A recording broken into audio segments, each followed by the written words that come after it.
최근에 언제 노래를 불러보셨나요? 먹고 살기 바쁘니까 뭐 노래할 생각 못하는 것이 참 우리 현실이죠. 휴가철이니까 혹시 또 뭐처럼 한번 노래방 가서 한번 목 놓아 한번 뽑고 그러시지 않으셨었나요? 노래를 할 수 있는 유일한 생명체 사람이죠. 뭐 참새가 노래합니다. 뭐 그런 표현이 있습니다. 그건 문학적 표현이고, 참새가 무슨 노래를 합니까? 짖는 거죠. 사람은 슬플 때도 기쁠 때도 노래를 하고요. 또 고단한 일을 할 때도 노래로서 그 고단함을 달래곤 하지요. 그러니까 노래에 소질이 없어서 노래하는 것을 좀 꺼리는 분들이 있을지는 모르겠습니다만 노래 자체를 싫어하는 사람은 거의 없어요. 그러니까 내가 노래를 내가 못한다 하더라도 이렇게 듣고, 그렇죠? 그렇게 노래를 가까이 하는 사람들이 많은 거죠. 예수 믿는 우리들 신앙생활에 있어서 노래는 빠질 수 없죠. 모든 예배에는 이 노래, 찬양이 들어가게 되어 있습니다. 찬양 없는 예배, 노래 없는 예배 들어보셨나요? 없어요. 그렇죠. 구역 예배를 드리든 무슨 예배를 드리든 심지어 장례 예배조차 반드시 찬양을 하고 노래를 하게끔 되어 있습니다. 자, 예수를 믿는 사람도 그렇고 예수를 믿지 않는 사람들도 그렇고 하나님께서 사람들에게 노래를 심어주신 이유는 무엇일까? 왜 인간들에게 노래할 수 있는 혹은 노래를 가까이 할 수 있는 그런 능력을 부여해 주셨을까? 저는 오늘 2절 말씀이 그에 대한 답을 주지 않을까, 그렇게 한번 묵상해 보았습니다. 2절에 뭐라고 말씀하시나요? 그날에 너희는 아름다운 포도원을 두고 노래를 부를지어다. 그날에 너희는 노래를 부를지어다. 그날에 노래할 그날이 우리에게 있다는 거예요. 지금은 내가 눈물 흘리고 애통하고 눈물 골짜기를 지나는지 모르겠으나 우리 사람에게는, 특별히 우리 예수를 믿는 우리들에게는 영원히 노래할 그날이 있다는 거죠. 이처럼 영원히 노래할 수 있는 미래의 어떤 그날이 있기 때문에 사람들 각자에게 노래의 능력들을 심어주셔서 누구라도 구원받으면 그날에 영원히 노래할 수 있도록 우리 하나님께서 미리 조치를 취해 주신 것이 아니겠는가, 전 그렇게 묵상을 해보았는데요.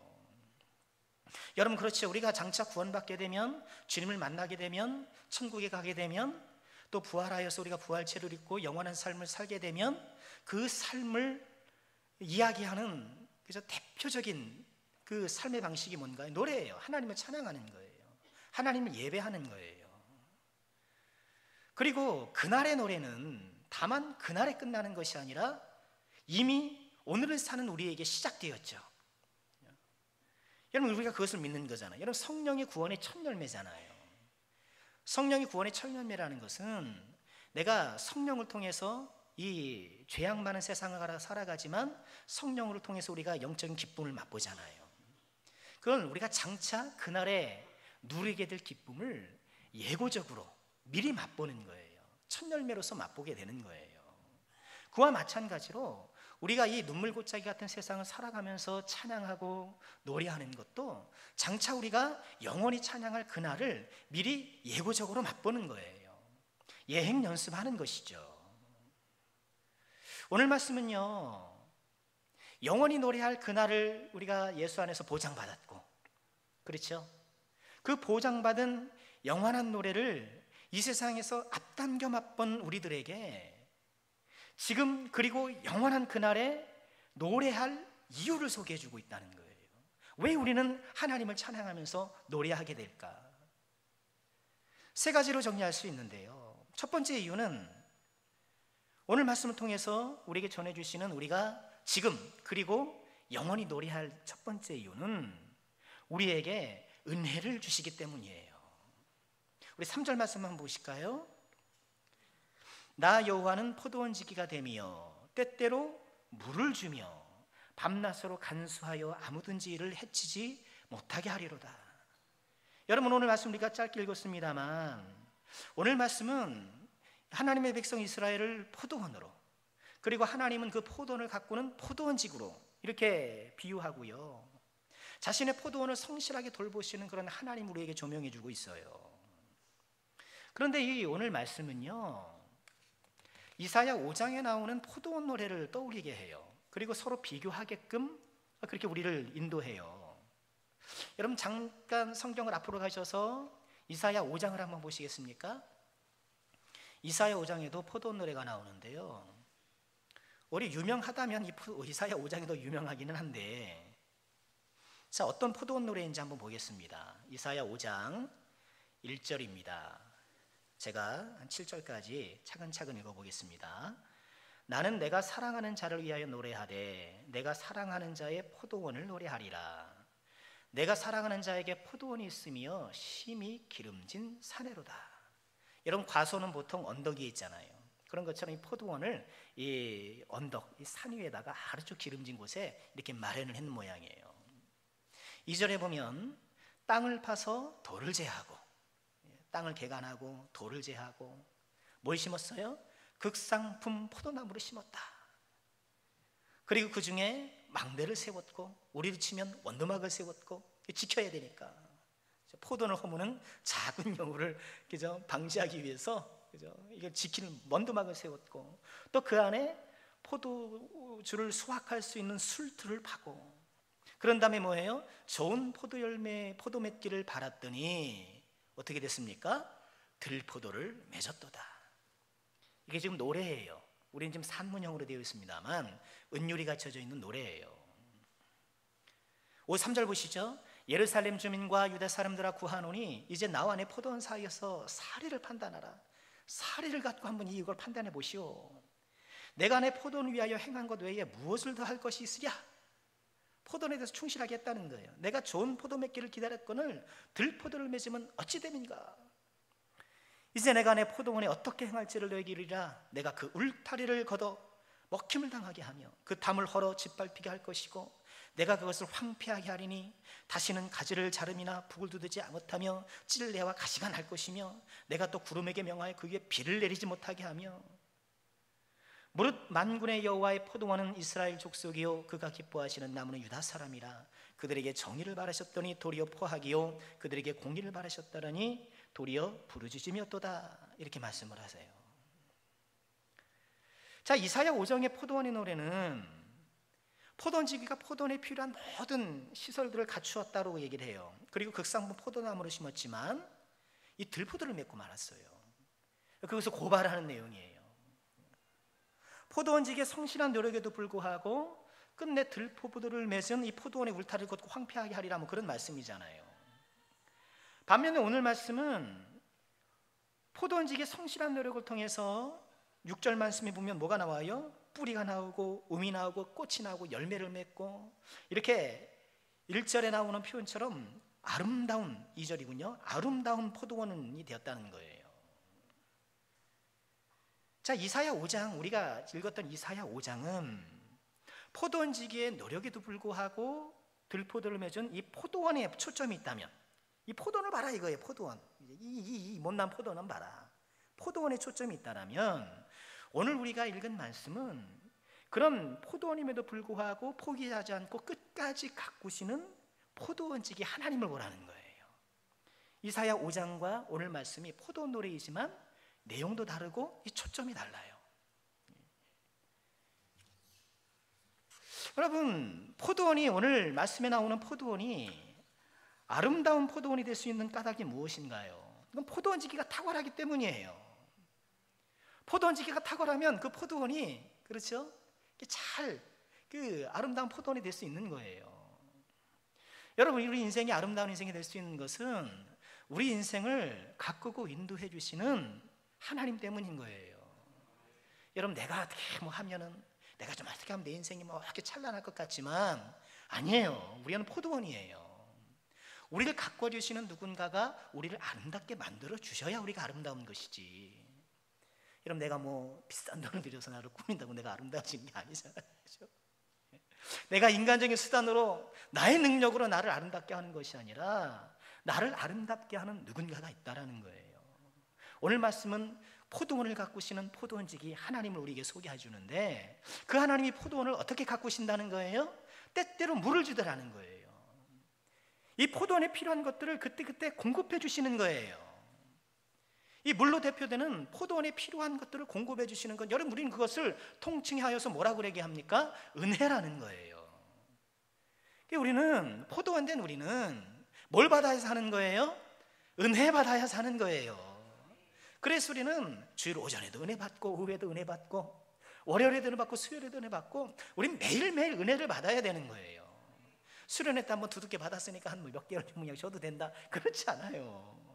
우리는 항상 은혜를 받아야 돼요. 우리의 몸이 산소를 공급받아야 사는 것처럼 우리의 영혼도 꾸준히 은혜를 공급받아야 살 수 있는 거예요. 하나님께서 우리를 은혜로 구원해 주셨죠. 은혜로 우리에게 여러 가지 은사를 주셨죠. 우리에게 은혜로 여러 섬길 수 있는 능력을 주셨죠. 이 히브리서 12장 28절 제가 즐겨 인용하는 말씀인데, 히브리서 12장 28절 함께 읽어볼까요? 그러므로 우리가 흔들리지 않는 나라를 받았으니 은혜를 받자. 이로 말미암아 경건함과 두려움으로 하나님을 기쁘시게 섬길지니. 흔들리지 않는 나라를 받았으니 그냥 놀자, 흔들리지 않는데 뭐, 흔들리지 않는 나라를 우리가 확보했으니까 이제는 내 마음대로 살자, 그게 아니라는 거예요. 흔들리지 않는 나라를 우리가 받았으니 은혜를 받자. 여러분, 하나님께 우리가 은혜를 구할 때 하나님께서 은혜를 주신다는 거죠. 여러분, 하나님은 은혜를 구하는 자에게 다 은혜를 주세요. 이걸 정말 믿으셔야 돼요. 우리가 안 구해서 그렇지, 우리가 달라고 안 해서 그렇지, 우리가 정말 간절하지 않아서 그렇지, 하나님은 정말 은혜 주시기를 간절히 소망하는 자에게 다 은혜를 주세요. 여러분, 이것을 꼭 기억하시고요. 아이고, 하나님 왜 나한테 은혜도 주시지 않고 내 이렇게 마음이 이렇게 건조하게 하시나? 왜 내 신앙생활이 이렇게 그냥 탁탁하게 굳어있는가? 화석화되었는가? 여러분, 내가 하나님 앞에 은혜를 간구하지 않아서 그런 거예요. 하나님, 저에게도 좀 은혜 좀 주세요. 새벽기도 좀 나오시고 작정기도도 하시고. 그렇죠? 왜 웃으세요? 내가 하나님 앞에 막 나가셔야죠. 우리 수련회 때 참 우리 자녀들이 은혜 받아야 되잖아요. 너무 감사한 건 은혜를 받긴 하는데 좀 더 받았으면 좋겠어요. 저는 좀 아쉬워요. 좀 아이들이 하나님 앞에 확 사로잡히면, 그때 하나님 앞에 딱 사로잡히면 든든한 건 아니겠습니까? 그죠? 하나님 앞에 사로잡히지 않아서가 문제인 거지.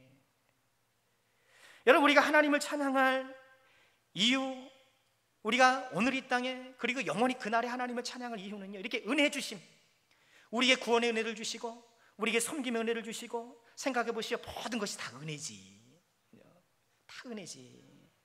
이 은혜에 감사하면서 찬양하는 것, 우리가 지금 이 땅에서 또 영원히 그날에 주님을 찬양할 이유가 되는 거예요. 자, 두 번째 이유는 뭘까요? 우리가 그날에 하나님을 찬양할 두 번째 이유, 역시 2절 말씀을 보면 함께 읽어볼까요? 나 여호와는 포도원 지기가 되며 때때로 물을 주며 밤낮으로 간수하여 아무든지 이를 해치지 못하게 하리로다. 이 능숙한 포도원 지기 하나님이 포도원을 어떻게 가꾸시나요? 때때로 물을 줄 뿐만 아니라 밤낮으로 간수하더라는 거예요. 밤낮으로, 간수가 뭐예요? 지키고 돌본다는 것 아니에요. 이 포도원 지기가 밤낮으로 그 포도원을 지키고 돌본다는 거예요. 여러분, 우리가 하나님을 찬양할 이유가 뭔가요? 하나님께서 우리를 지켜주시고 보호해 주시기 때문에. 여러분, 하나님께서 우리를 지켜주시는 분이 믿으시길 바랍니다. 하나님께서 우리 가정을 지켜주시고요, 또 우리 국가를 지켜주시고 나라를 지켜주시고. 여러분, 이처럼 우리나라가 갑자기 어려움에 처해지면은요, 정말 기도해야 돼요. 하나님께서 지켜주시기를. 좀 그래도 우리나라는 이렇게 교회가 있잖아요. 일본보다 더 많잖아요. 이럴 때 조국 교회가 할 일은 무엇입니까? 물론 기도가 이기적이어서는 안 되죠. 크리스찬의 기도는 그러면 안 됩니다. 우리나라가 뭐 해가지고 우리나라만 일본을 다 그냥 이기는, 그거는 세상 사람들이 하는 기도고, 우리는 뭐예요? 긍휼히 여김을, 그죠? 일본 사람들에 대해서 긍휼히 여김을 가져야 돼요. 긍휼히 여기고 우리에게 지혜를 주셔서 잘 대처하기도 하시며, 또 결국 이 모든 것들이 좀 일본하고도 화목해야 되지 않겠습니까? 결국은 좀 모든 것이 화해되고 잘 풀려져서 일본하고 사이좋게 지내야죠. 그것이 우리의 근본적인 목적이 되어야 되겠죠. 하나님 우리의 건강도 지켜주십니다. 하나님께서 우리의 재물도 지켜주시고요, 우리 자녀들의 미래도 누가 지켜주세요? 하나님이 지켜주세요. 명문대학이 지켜주는 게 아니에요. 대기업에 취직하는 것이 지켜주는 것이 아니라는 거예요. 하나님께서 지켜주시는 거예요. 여러분 이걸 믿으시길 바랍니다. 그런데 우리는 이런 의문을 품죠. 하나님은 지키시는 분이라면서 왜 나에게 질병과 사고가 오냐 이거죠. 교회 오면 하나님은 지키신다고 그렇게 목사가 그냥 크게 외치는데, 아멘 하라고 막 다그치면서 얘기하는데, 실제로 내 삶에 들어가다 보면 뜻하지 않게 질병이 나를 엄습해오고 사고가 나를 찾아오고, 이렇게 인생에 여러 고난이 나에게 다가온단 말이죠. 여러분 고난의 문제는 우리가 좀 더 깊은 시간을 갖고 더 논의를 해야 되겠습니다만, 여러분 우선은요, 이 세상에 질병과 사고가 있는 것은 하나님의 탓이 아니에요. 우리가 그걸 알아야 돼요. 여러분 하나님이 만드신 이 세상이 이처럼 사망의 요인들, 질병과 사고가 사망의 요인이잖아요. 이런 사망과 요인이 이 세상에 있게 된 근본적인 원인이 뭔가요? 사람의 죄 때문인 거예요. 사람의 죄 때문인 거예요. 그러니까 하나님은 책임이 없어요. 하나님은 세상을 선하게 창조하셨는데 사람이 망가뜨리고 사람이 오염시키고 자기가 오염시켜가지고 그 안에서 자기가 고통당하는 것이지, 하나님은 사실 잘못한 것이 없으신 분이세요. 또 하나 중요한 것은요, 하나님 우리를 지켜주시는 분이신데 하나님께서 지켜주시는 목적이 있다는 거예요. 왜 우리를 지켜주시는가? 지켜주시는 자체가 목적이 아니에요. 지켜주는 걸 자체로 목적으로 삼는 것은 여러분 그런 이방신들이에요. 이방신들이 얘기하는 뭡니까? 건강 지켜주겠다는 것 아닙니까? 재물 지켜주겠다는 것 아닙니까? 그거 지켜주는 게 목적이에요. 그러나 하나님은, 하나님께서 우리를 지켜주시는 것은 지켜주시는 것 자체가 목적이 아니고요, 그것을 통해서 이루고자 하는 하나님의 뜻이 있어요. 그건 뭔가요? 우리를 잘 지켜주셔서 우리로 하여금 주님을 끝까지 믿고 신뢰하며 하나님의 영광이 되는 삶을 살도록 하기 위해서 지켜주시는 거예요. 우리 신앙의 목표가 뭔가요? 하나님을 영화롭게 하고 그를 영원토록 즐거워하는 것. 여러분 그리고 우리가 잘 알고 있는 우리 개혁주의 신앙의 인간 존재의 목적 아닙니까? 그것을 위해서 하나님께서 우리를 지켜주신다는 거예요. 그것을 위해서 지켜주시는 것이지 지켜주는 것 자체가 목적이 아니라는 거예요. 그래서 때때로 하나님은요, 우리로 하여금 하나님을 영화롭게 하고 하나님을 영원토록 즐거워하게 하는 이런 복되고 영화로운 삶을 살도록 가끔씩 인생의 고난을 허용하시는 거예요. 욥을 보십시오. 욥의 이야기를 보면 하나님께서 허용해 주시잖아요. 허용해 주시잖아요. 여러분 그런 거예요. 그래서 우리에게 질병도 올 수 있고 사고도 올 수 있고 예수를 믿는 사람들에게 그런 세상의 시련과 우환이 올 수도 있는 거예요. 그런데 분명한 건 뭔가요? 하나님께서 그 모든 것들을 합력하여 뭘 이루시는 거예요? 선을 이루신다는 거예요. 그래서 우리로 하여금 아들의 형상을 본받게 하시고, 하나님께서 이루시는 선은 바로 그거예요. 뭐 잘 되는 거, 뭐 세속적으로 뭐 잘 되고 잘 풀리고, 여러분 그것이 하나님께서 말씀하시는 복이 아니고 우리로 하여금 아들의 형상을 본받게 하시는 거예요. 그래서 하나님 보시기에 정말 귀한 사람, 하나님 보시기에 아름다운 사람, 하나님께 복된 그런 사람으로 우리를 만들어 주시는 거예요. 그래 우리는 어떻게 해야 되는가? 우리는요 이 세상을 살아가면서 인생 도처에 도사리고 있는 질병과 사고로부터 우리를 지켜주시기를 우리는 기도해야 돼요. 이게 우리 기도할 일인 거예요. 그래서 우리는 하나님, 내가 좀 건강하도록 지켜주세요. 우리 자녀들이 혹시 사고 나지 않도록 지켜주세요. 우리는 그래서 기도해야 돼요. 그렇게 지켜주시기 위해서 기도함과 동시에 우리는 어떻게 해요? 그러나 이런 인생의 시련까지도 선을 이루시는 재료로 삼으시는 이 하나님의 큰 손을 믿고, 이 하나님의 큰 능력을 믿고 끝까지 하나님을 신뢰하는 거예요. 여러분 이것이 올바른 믿음, 균형 있는 믿음이라는 거예요. 아이고 하나님 나 지켜주시지 않았는데, 아이고 내가 그렇게 섬기고 했었는데 하나님 내가 이게 뭐 이 질병이 나한테 왜 찾아옵니까 하나님 하면서 하나님한테 삐치시고 그러실 것이 아니라, 그럴 때 뭐가 필요해요? 우리의 믿음이 필요한 거예요. 믿음이 필요해서 하나님을 끝까지 신뢰하는 거. 하나님 우리를 지켜주시는 분이세요. 우리가 복되고 아름다운 사람이 되도록 우리를 지켜주시고요, 우리가 천국에 무사히 도착할 때까지 우리를 지켜주시는 거예요. 그리고 우리가 주님을 만나 그날에 우리의 의구심들이 사라질 거예요. 여러분 욥을 보세요. 욥은 자기가 왜 그런 시련을 당해야 됐는지 우리는 책 봐서 알잖아요. 성경 봐서 왜 알잖아요. 천상회의가 있었고 그러죠. 다 아는데 욥은 끝까지 몰랐어요. 죽을 때까지 모르고 그렇게 죽고 살았어요. 그리고 끝났어요, 인생이. 여러분, 그러나 우리가 주님 만났을 때에 왜 내 인생에 그런 것들이 끼어들었는지, 왜 하나님께서 그런 것들을 허용하면서 날 이끌어갔는지, 우리가 그날에 주님을 찬양할 수 있는 그날에 우리가 갖고 있던 모든 의구심들이 다 풀리게 될 것이고요, 그 풀리게 됨과 동시에 이 하나님의 기묘하신 지혜에 우리가 감탄하고 감사하고 찬양하게 될 것이에요. 우리가 하나님을 찬양하는 세 번째 이유가 있습니다.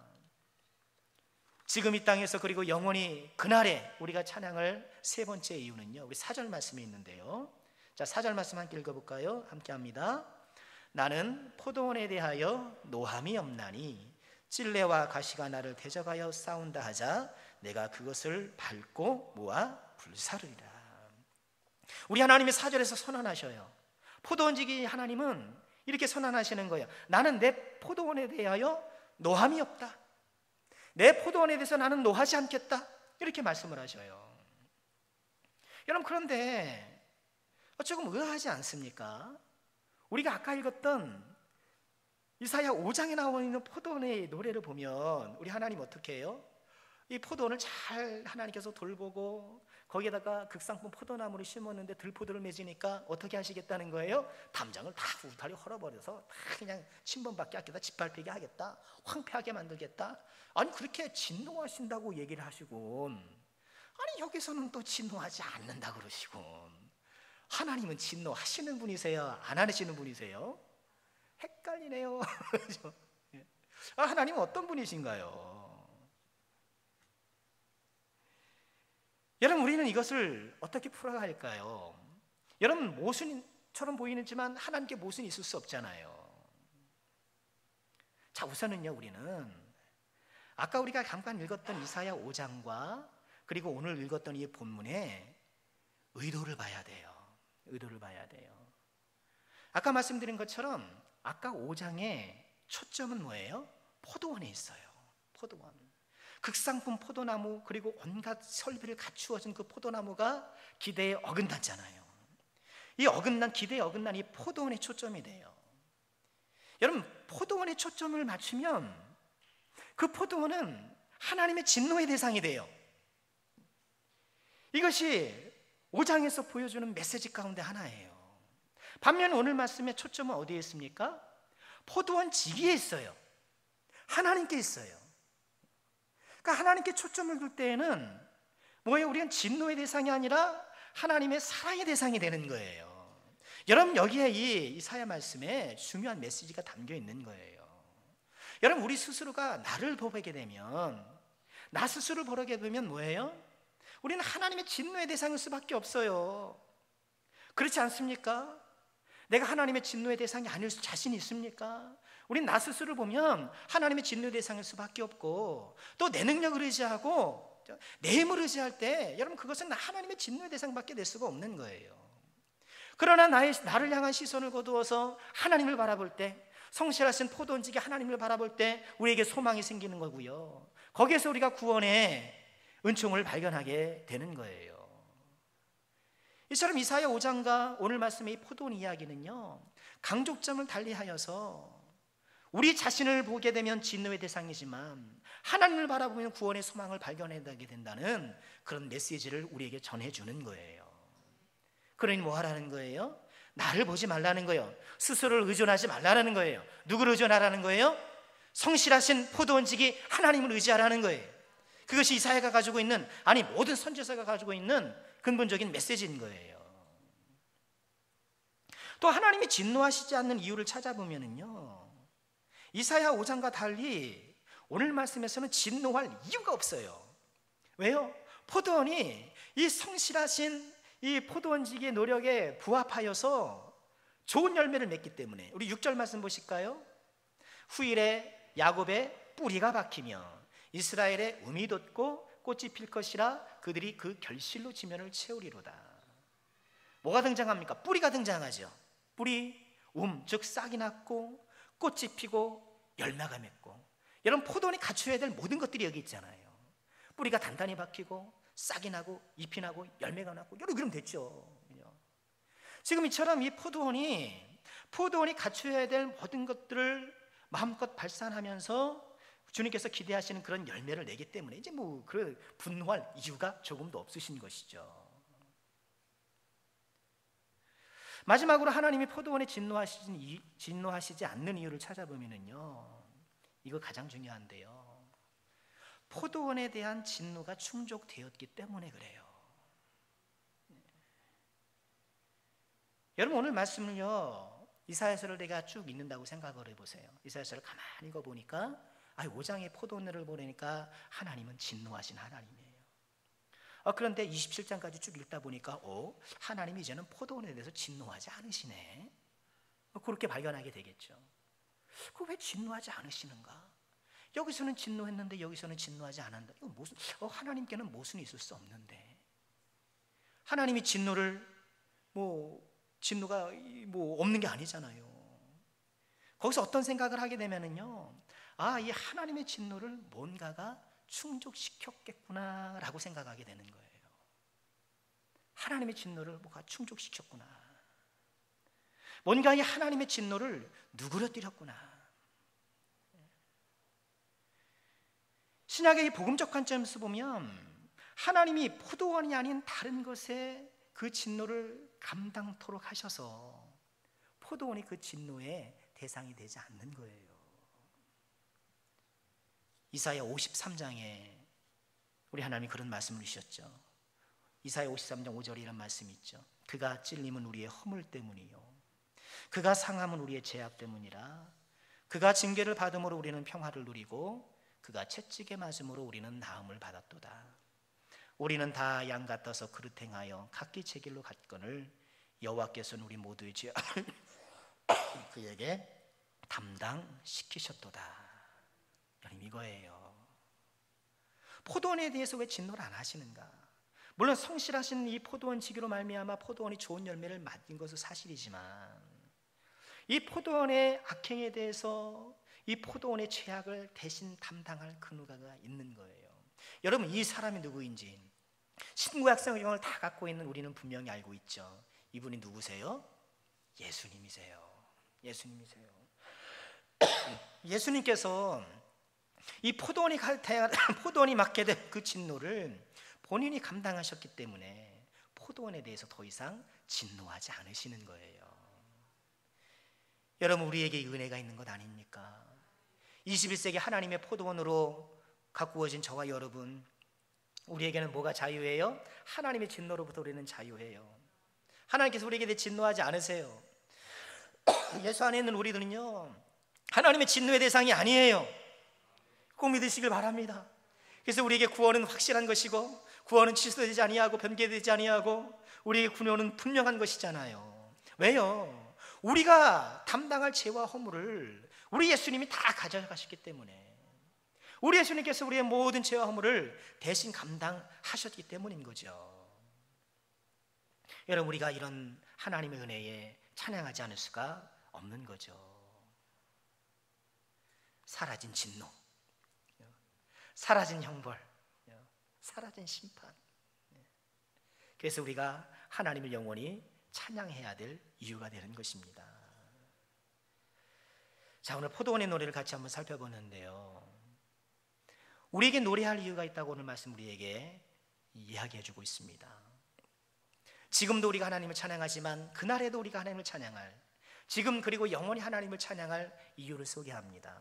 우리에게 날마다 공급해 주시는 그 은혜, 우리를 지켜주시고 보호해 주시는 그 은혜, 그리고 우리가 담당해야 될 진노를 대신 주신 예수 그리스도의 은혜, 이 은혜에 늘 항상 찬양하며 감사하는 우리 모두가 되어야 되지 않을까요? 귀한 은혜가 모두에게 있게 되기를 주의 이름으로 축원합니다.